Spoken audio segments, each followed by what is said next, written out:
Reka tubasuhuze kandi tubahe ikaze kuri Bigirezo TV nanone tugize ngo mugire ishya n'ihirwe, mugire umugisha w'Imana kuri iki cyumweru. Nk'uko mubibona turi kumwe n'umugabo umutumirwa wacu, ubushize twari twagiye mu Mutara. Twifuje rero ko twamutumira noneho akaza mu mujyi wa Kigali. Jimmy, muraho neza? Nonese Theo, Yesu ashimwe. Yesu nahimbazwe cyane. Ndagira ngo uze kongera ijwi kugira ngo abantu bumve sound. Ntekereza ko umeze neza, ndabona mu rugo mumeze neza. Tumeze turashima Imana. Yego. Turi kumwe n'uyu mugabo nyine mubona yitwa Jimmy Mulisa. Abantu benshi muri commentaire bagiye bambaza ngo ariko uriya ntabwo ari umutoza. Ntabwo ari umutoza wa equipe, ni umukozi w'Imana kandi ni umwe mu bagabo bakunzwe kandi nanjye ndamukunda. Jimmy, najya mubwira ko ngukunda. Nanjye ndagukunda cyane rwose n'umuryango wanjye urakunze. Ndagukunda kandi buriya umuntu nakubwira ko bikunda ujye ubyemera. Kubera iyo mpamvu rero ndagira ngo dutangire ikiganiro dusenga Imana, tumara gusenga twakire. Ubushize twasezeranije abantu ko tuzashyiraho igice cya kabiri cy'ubuhamya bwawe, ukuntu Imana yagukoreye ubukwe bigoranye, ukuntu madamu wawe wamubonye biruhanyije, wari wavunitse imiruho myinshi, Naravunitse cyane. hanyuma Yesu aza kuguha umugore ariko inkwano zari zabuze. Sanze zabuze rwose. Twumvishe abantu ko bishoboka ko uyu munsi umeze nabi, ubuzima ubona bwanze, ariko ejo n'ejo bundi hari impinduka, hari ibyo Imana yakora, habaho nta kitagira iherezo. Ibintu byose bijya bigira iherezo, ubuzima buba bwakwanga ukabona umunsi byanze, ariko anytime bikagenda neza. Reka duseme Imana rero. Mwami Yesu, Imana ishobora byose, tugushimiye ko ugejeje mwene data hano i Kigali amahoro, avuye mu Mutara hariya Mimuri, ni umuha umugisha. Iki kiganiro tugiye kugirana, Mwami Mwuka Wera kiyobore, kandi Wera wa Isirayeli umugirire neza. Turagushimira ko umva gusenga, ni umugirire neza. Ubwiza bw'Imana we kuri we, mu izina rya Yesu, amen. Tuguhaye ikaze. Urakoze cyane Theo. Jimmy, abantu benshi baragukunze, bagiye banyandikira muri commentaire bambwira ati uriya mugabo muzongere mumudutumirire, kandi ni ukuri ibintu bavuze birakomeye, harimo amasomo menshi. Twongere twibutse abantu ko uyu mugabo afite ubuhamya ukuntu yabonye inkwano biruhanije, ubwo yari afite umukunzi we, hanyuma mu gihe cyo kugira ngo umukunzi amwemere bamaze kwerekanwa mu rusengero, kuri finale abura inkwano. Birashoboka ko nawe wenda uri kwitegura n'ubukwe, ubona inkwano wayibuze, ubona ibintu byanze, ariko sheri wawe nimba abona ko kuri inkwano zabuze, si ngombwa ngo ahite akwanga. Bivuze ngo iyo umuntu ageze mu kigeragezo, aha niho abana b'abantu bajya bahura n'ibibazo, babona ibibazo byababaye byinshi, bakumva Imana bayivaho. Mu gihe cyose uzajya ubona ufite ibibazo byinshi, jya wihangana, umenye ko Imana ishobora byose, nta kitagira iherezo. Jimmy, tuguhaye ikaze rero. Turagira ngo usubukure ubuhamya, uburyo ki noneho ubukwe bwaje kuba, noneho ese nyuma y'ubukwe byaje kugenda gute? Ese ubayeho ute? Ese noneho Jimmy ni muntu ki? Wibwira abantu neza, wenda harimo abantu bagiye kukubona bwa mbere, usa nk'ubacira ku mayange. Tuguhaye ikaze. Murakoze. Murakoze cyane Theo, manje gusuhuza abantu bankurikiye. Nibyo koko ushize nabahaye ikiganiro mbabwira ukuntu nari nabuze inkwano zigeze ziraboneka, mbona ijuru ritamuriye, inkwano ziraboneka. Uyu munsi wa none rero tugarutse mu gice cya kabiri tubwira abantu ko byagenze. Nyuma yo kubona inkwano zarabonetse, nuko nzijyana kwa data bukwe, inkwano barazakira, ariko nkimara kubaha inkwano n'ubundi si uko ikigeragezo cyavuye, n'ubundi ikigeragezo cyarakomeje. Iyo Imana n'ubundi ikoze ikintu kidasanzwe, n'abantu bahindura amagambo, bahise bongera guhindura amagambo, baravuga ati se n'ubundi kabonye inkwano, ubundi ubukwe buzakoreshwa n'iki? None se bumvaga ko ubonye inkwano kuko Imana itazabukora bwo? Nyine bahise bahindura, bavuga ati se n'ubundi kabonye inkwano, ubundi ubukwe ko buhenda, ubundi bizagenda gute? Niko byagenze. Ubwo rero ndagira mbwira abantu ko Imana yagambiriye, n'ubundi iyo igambiriye n'ubundi irasohoza. Inkwano zarabonetse, n'ubundi ubukwe nabwo Imana yihesha icyubahiro. Agenda nkoresha fundraising, bampa ibihumbi bigera muri 400, nuko ntegura ubukwe, mbona n'abantu bitanga. Icyo gihe hari muri 2010, mbonamo amatagisi 2. Ese mbona umuntu yitanga tagisi, ndetse na musaza w'umukobwa nawe yari umushoferi. ubwo mbona n'abandi bantu bitanga, abamotari bazana za moto zabo, haba icyo bita akarasisi mbona Uwiteka aritamuriye. bishatse kuvuga ko nta kwiheba mu gihe cy'ubukwe. Jimmy, dusobanurire abantu aha ngaha, wari wabonye inkwano ariko ugera aho igiye ubona ubukwe ntabwo buri bushoboke kubera ko urumva nimba inkwano zari zabuze kubera cya kibazo na cya gihombo wari wagize, nta mafaranga wari ufite. Ariko noneho igihe kigeze Jimmy, ubukwe nabwo ubona nta butashoboka n'abantu bavuze amagambo, ariko igihe kigeze Imana ikwereka ukuboko kwayo kwera. Harimo n'akarasisi, mbese n'akarasisi ubukwe bwari bumeze neza, abantu bose barahurura, bari bazi ko ubukwe butazaba, bose bavuga ati tujye kureba wa musore wari warabuze inkwano, ariko basanga Imana yakoze igitangaza. Bari bazi ko ndagenda n'amaguru, nagendeye hari harimo amatagisi abiri, za moto zo nazo ntabwo zabarikaga, zari nyinshi. Ubwo rero nuko byagenze, ubukwe bwarakomeje, burisha mariage, mbona Uwiteka akoze ikintu.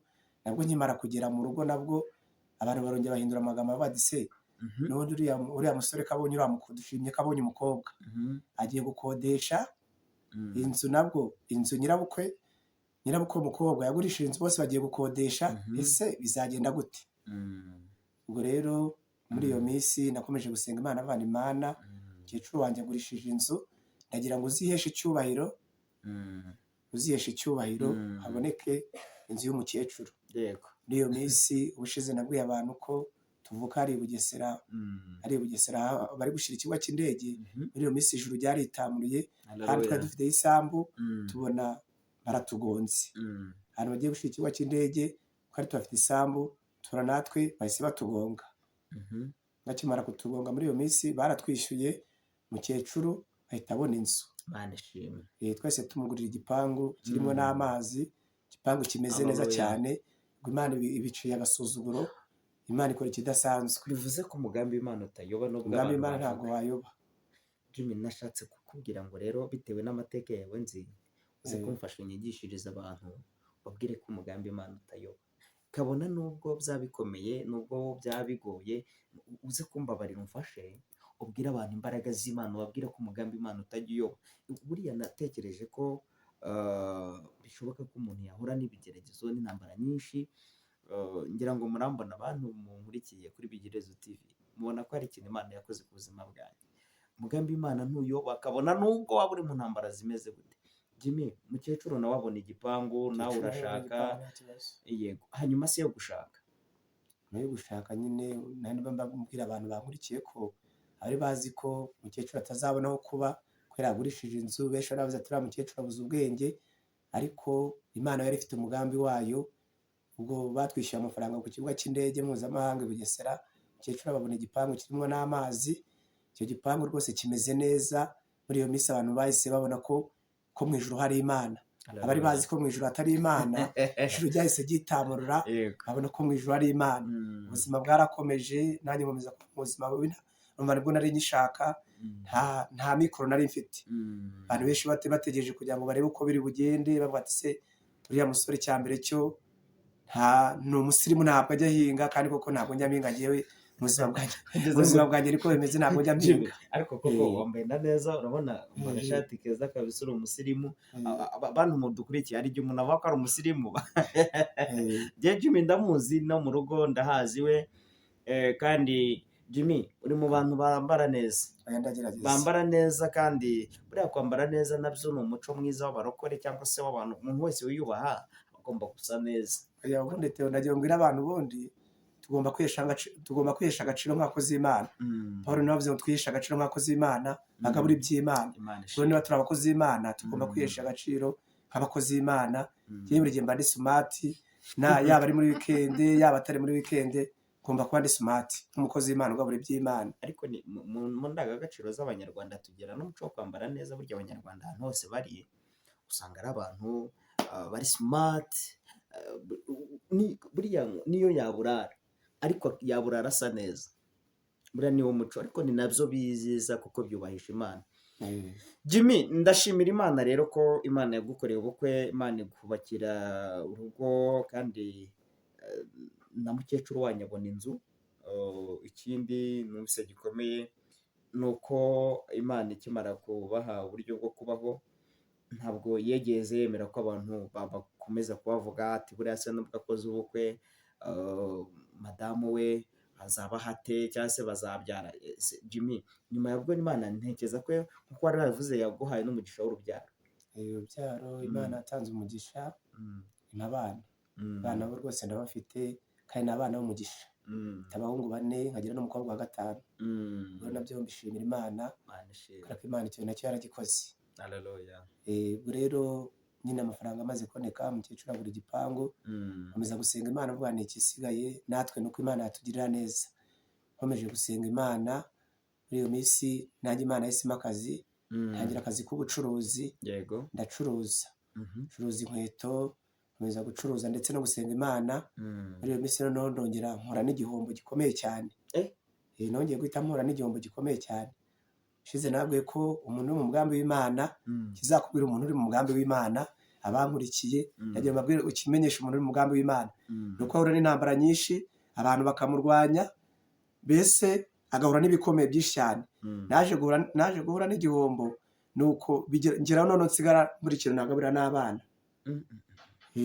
Ndagira ngo usobanure neza, ukimara kubaka urugo intambara zose zarangiye, bya bigeragezo byose waciyemo, warongeye uriyesitara, wongera ubona ubuzima buragarutse, urongera ujya gucuruza nk'uko mbere wacuruzaga.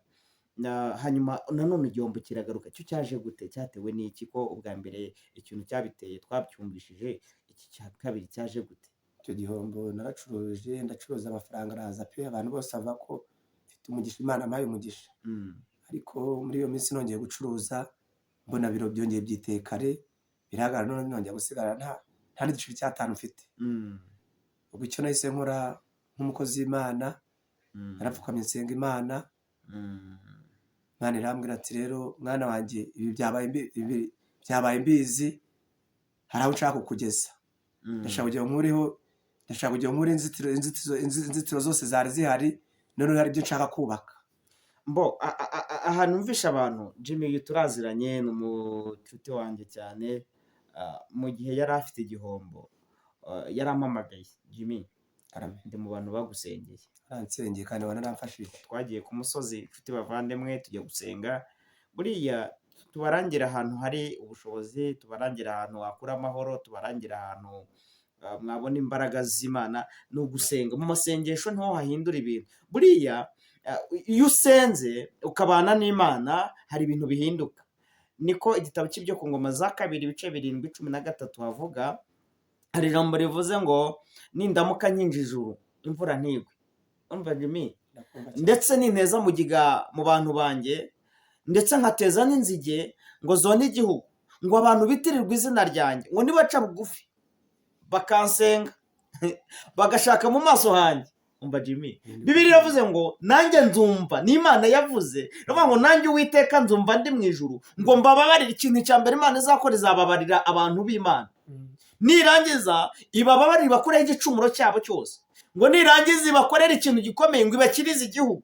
Byumvikana neza Jimmy, iyo abantu baciye bugufi bagasenga, niyo waba wahombye, aha tuganira ndeba neza Jimmy, niyo waba wahombye akajaza, niyo waba ugeze mu kigeragezo runaka, niyo waba ubona isi isa nkaho yakwikaragiyeho, dufite abantu ubuzima bwacanze ari mucango kabisa.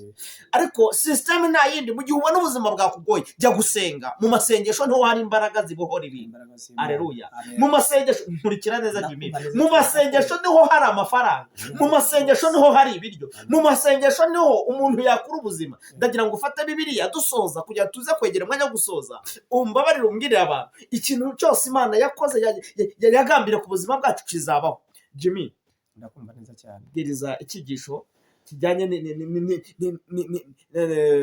n'iki kiganiro nshingiye ko hari ibintu Imana yakoze. Jimmy, Imana yagushumbujije igukura mu kintu cyitwa igihombo. Jimmy, Imana yakoze ibintu bikomeye cyane. Uyu munsi wa none ijambo rimwe rimfasha muri minsi cyane. Uyu munsi wa none igihombo cyaragiye cyangwa ntabwo cyagiye? Igihombo cyaragiye rwose, nanjye basigaye banyita boss. Utaratangira gusoma.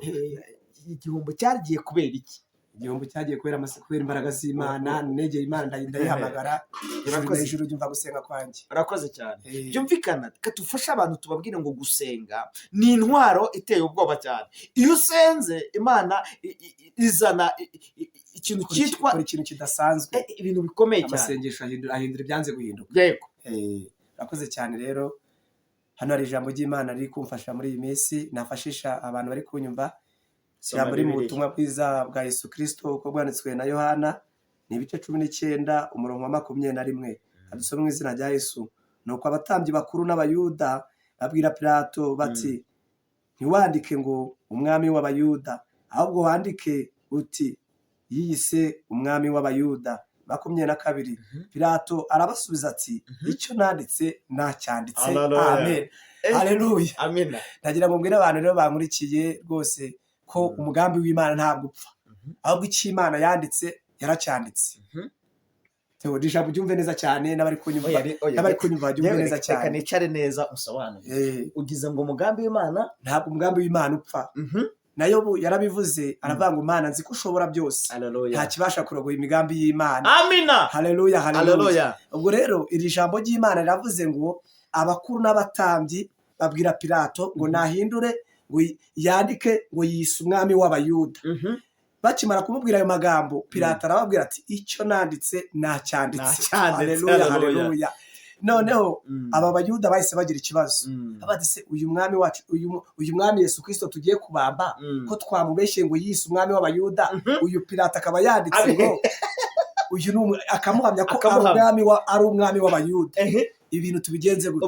Ubwo barasebye, bahise bamwara. Bivuze ko abakurwanya bashakaga kupfa, abatifuza ko hari icyo wageraho, Imana iyo ikoze igitangaza baratangira ati, none se twari tuzi ko apfuye Jimmy, twari tuzi ko birangiye, twari tuzi ko abaye imbwa, twari tuzi ko igihombo gitumye aseba n'umugore bagasenya, biba bakagenda bakandagara muri mimuri, harya wanyise ku buryo buri muntu wese akureba akabona Jimmy wabaye imbwa. Ubu barabigenza gute ko Yesu aguhaye amafaranga ukaba ubaye umucuruzi ukomeye muri mwe? Biragenda gute? Ibasi bafata ubusa kibavuga ati, icyo nanditse nacyanditse. Imana yaracyanditse, icyo Imana yanditse yaracyanditse. Ubwira abantu bankurikiye, abantu bazumva iki kiganiro, abari kunyumva ko umugambi w'Imana ujya uhinduka, icyo Imana yanditse yaracyanditse. Uko byagenda kose bakurwanye baguhagurukire, ariko icyo Imana yanditse yaracyanditse. Icyo Imana yanditse yaracyanditse ku buzima bw'umuntu, mu mibereho yacu.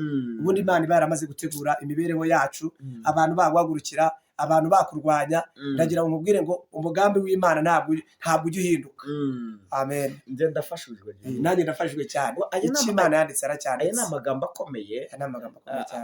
Ubwo Yesu yarageze ku musaraba, bagiye kumubamba, abayuda wa mugani barasakuza cyane ati, none yiyise nta nubwo ari umwami, ahubwo yiyise umwami w'abayuda. Kandi ubu dufite ikibazo gikomeye, abantu bose bihakanye Yesu. Turi mu bihe bya nyuma, mu gihe cya korona abantu benshi bagiye bihakana Yesu. Abakobwa baramwihakana, abagore baramwihakanye, abagabo baramwihakanye mu buryo butandukanye, ku buryo ubu usigaye unabwiriza ijambo ry'Imana bakavuga ngo biyise abavugabutumwa. Ejo nari umuntu nigeze kumva kuri YouTube ari kuvuga ngo abantu bose ngo bafunguye za channel, ngo barashaka abasubscribe. Ratagiye muze kuyinyihera, genda ishaka kugira ngo ibyo mvuga bitere imbere. Iki kiganiro mugikore subscribe, iki kiganiro mugikore share na like. Reka tubwizanye ukuri Jimmy. Jewe nimba Theo Imana ingira umugisha nkagura kamera, Imana ikangira umugisha nkabana, Imana ikamu ubwenge bwo gukora iri faut travailler pour gagner ce que tu as besoin. Urugomba gukora kugira ngo ugere ku cyo ushaka kugeraho. Icyo twifuza rero nuko abantu b'Imana bahinduka, icyo dushaka nuko abantu tubabwira imbaraga z'Imana. Mbibutse ko nanjye napfakaye nkamara imyaka ine ndi umupfakare, nta mugore. Ntubizi se Jimmy? Makere yarapfuye, ariko nyuma y'uko bapfakara umugambi Imana ntuyoba. Narihanganye. Umuntu umwe yarambwiye, hari inzara igeze gutera, yitwaga warwaye. Noneho utu twaraje, narananutse, narahombanye kubera ibigeragezo, mfite uruhinja, nabuze amata yo kuruha wa mwana wa Makire wasigaye. Mbese ari ibibazo bikomeye. Noneho kubera umugambi w'Imana, haleluya, kubera umugambi w'Imana wari undiho, ndihangana. Uzabwirwa n'iki kuri mu mugambi w'Imana? Ikindi tuza gusorezaho, iyo uri mu mugambi w'Imana turaza kukivugaho nyuma. Noneho umuntu turi mu iteraniro aravuga ngo dore iyo uri mu bihe bibi buri wese akumva uko agufataho ijambo. Kandi abakomeye yaba umeze ute wese agufataho ijambo, ndetse n'umwana wawe nagufataho ijambo. Yego. Noneho aravuga ngo dore ngo yifata ku buntu, ngo dore wagira ngo Theo wajya ngo warwaye ryari. Jimmy, iyo uri mu bihe bibi buri wese aravuga ati agufataho ijambo, ariko umugambi w'Imana ntuyo. Imana ngiye gusenga ikanyara iminsi 3 irambwira ngo nzakubyibushye, yankuye ku biro, ejo sinipimishije turi kumwe, warayije nimugoroba duca ahantu ndipimisha, mfite ibiro 75. urumva narabyibushye, navuye ku biro 51. Yesu akora ikintu gikomeye. Umugambi w'Imana rero kabona nubwo abantu bavuga ibimeze gute, umugambi w'Imana umeze nka suparadara, ntabwo upfa kunyeganyega, umeze nka sumaku. Umugambi w'Imana ntawe wawukuraho. Jimmy, icyo yanditse data yagezeho yaracyanditse. Nimba Imana yavuze ngo uzarya uzagera, ngomba kuzajya. Nimba Imana yavuze ngo uzurira indege uzayigira, nzayurira. Nimba Imana yavuze ngo uzubaka inzu uzagira, nimba Imana yavuze ngo uzacuruza bizagenda gute. Jimmy, umugambi w'Imana ntabwo uyoba. Bwira abantu bakurikiye kutayoba, abantu muba muri abantu bari muri diaspora, abantu bari mu gihugu cy'u Rwanda, abantu bakurikiye uno mugabo wita Jimmy Mulisa. Jimmy, turashimira data ko umugambi w'Imana utayoba. Ntabwo umugambi w'Imana uhinduka. Yesu ashimwe. Yesu nari mbazwe cyane. Iki cyumweru ugenda umva ndi mu mavuta yo kubwira abantu ko umugambi w'Imana utayoba. Ntabwo umugambi w'Imana wayibatse wowe. Turashaka kuza gusoza. Tubwire abantu ngo hari ibintu biranga umuntu uri mu mugambi w'Imana. Icyambere, ahura n'ibigeragezo byinshi ariko akabicamo neza. Niko bimeze. Icya kabiri, umuntu uri mu mugambi w'Imana aravugwa cyane, ariko mu kuvugwa harimo muri bya bigeragezo nari mvuze harimo n'uruvugo. Ahubwo ikintu cya kabiri, atsimbuka impfu nyinshi. Niko bimeze. Aca mu bintu by'impfu nyinshi. Urumva? Yego ndakumva cyane. Aca mu mpfu nyinshi ariko akazicamo. Bakamutega akabaho, bakamuroga akabaho, bagategura ko atazabyara akabyarira imbere y'abanzi. Iki ni mu mugambi w'Imana rero cyane. Abantu batabishaka. Ariko batabishaka ukabyara. Njye nakuze ubukwe abantu bose bari baneze kureba ngo azatatera inda. Dushimire data, uyu munsi wa none ndacyari umurokore, mfite ubuhamya buzima. Itorero ryacu rya ADEPR nsengamo ndacyampa mikoro, baranezera. Kandi nakoze ubukwe bwiza bw'abakirisitu, nta mwotsi wanutseho. Imana ishimwe. Umugambi w'Imana ntuyibagirwa. Kubera igihe rero nagira ngo duse nk'abasoza. Ariko icyo yanditse cy'Imana yanditse yaracyanditse. Nicyo wabwira abantu bihebye cyangwa se babona ubuzima bwabacanze, cyane ko nawe waciye mu bintu bikomeye. Uvuze ngo icyo yanditse yagize gute? Imana yanditse yaracyanditse. Ndagira ngo uze kwakira abantu basengere dusoza. Rero icyo nabwira abantu bari kunyumva, abumva ko iby'Imana yavuze bitazaba, ndagira ngo mbabwire ngo nta kintu cyahindura umugambi w'Imana. Nasomye ijambo ubutumwa bwiza bwa Yesu Kristo bwanditswe na Luka igice cya 37, navuga ngo nta jambo Imana yavuze ngo rihere. Ndagira ngo mbwire wowe nkurikiye, niba ari icyo wavuganye n'Imana, wowe utegereza wihanganye, intambara zikugereho, ibibazo bikugereho, ariko isaha y'Imana nigera uzatabarwa. Amen. Ndagira ngo mbwire ngo rero umugambi w'Imana ntabwo ujya uhinduka, kandi icyo Imana yanditse yaracyanditse. Niba ndagira ngo mbwire abantu bari kunyumva neza cyane, niba uyu mugabo Pilato atarahindutse, n'Imana ntabwo Imana izigera ihinduka. Ntabwo Imana izahinduka. Icyo Imana yavuganye natwe no kugikora izagikora. Theo, urabona ko nanjye ari iby'Imana yahinduye. Uyu munsi wa none rwose ndacuruza i Kigali, bakavuga ati bosi, kandi urabona ageze rwose ahantu bavuga ati uyu mugabo ibintu birarangiye. Ariko uyu munsi wa none ubuzima bwarakomeje, ibintu bimeze neza cyane. Nta bintu byinshi nubwo nakwirwa nsobanura ibintu byinshi, ibintu byarakemutse. Ntabwo turi kwamamaza, ariko reka tubivuge. Ntabwo turi kwamamaza. Jimmy, ucuruza ibintu bijyanye n'iki kugira ngo wenda umuntu anakukurikiye, wenda ashobora no kuguha imari, ashobora no kubona ibi bintu, iki kiganiro bati wa mugabo umucuruzi, nanjye ndi umuntu uranguza abandi, ucuruza ibintu bijyanye n'iki, cyangwa se n'abantu naho utuye hari umuntu ushobora kukibona ikiganiro bati Jimmy acuruza ibintu ibi reka nzamugurire. Ncuruza ibitenge, kandi ibitenge ncuruza nabyo n'Imana yabimpaye, kuko njye ntabwo nabiteganyaga. Nagiye gusenga, Imana irambwira ngo, umuhanuzi arambwira ati mbonye uri gucuruza ibitenge. Numva bidashoboka, ariko Imana ibidashobokera, ndagira ngo mbwire abantu bari kunyumva, ibidashobokera abantu ku Mana birashoboka. Byaremeye umunsi wa none ndi umucuruzi w'ibitenge rwose, ndanabiranguza, kandi si ukubidetaya gusa no kuranguza, ndanabiranguza. Kubera umugambi w'Imana utajya uhinduka, cy'Imana igambiriye kirasohora. Imana iguhe umugisha. Nawe Imana iguhe umugisha. Reka dusoze dushimira abantu bari badukurikiye. Birashoboka ko uri muri diaspora, uri muri Amerika, uri mu Burayi, uri muri Australia, uri muri Oceania ndetse muri Aziya. Tubashimire ko mudukunda, muri inshuti z'akadasohoka. Tubabwire ngo mugire impagarike n'ubugingo, tubabwire ngo Imana ibarinde, Imana ibakomereze amaboko aho muherereye, aho mutuye, mugire umugisha w'Imana. Kandi Toneste si wowe wabigira Iherezo TV, ndabakunda cyane. nanjye ndabakunda cyane. uwagushimira nanjye reka mbashimire cyane. ariko se kandi ko hari igihe abantu bashobora kugendera iki kiganiro bagikunze bati uyu mugabo reka tumusuhuze tumuganirize, Jimmy utuye hehe nyirizina wenda umuntu ashobora kugira uyu munsi wa none ahantu mbarizwa ahantu bita Memuri, ni mu karere ka Nyagatare, umurenge wa Memuri. Yego. Niho mbarizwa hafi y'aho ku isoko. Yego.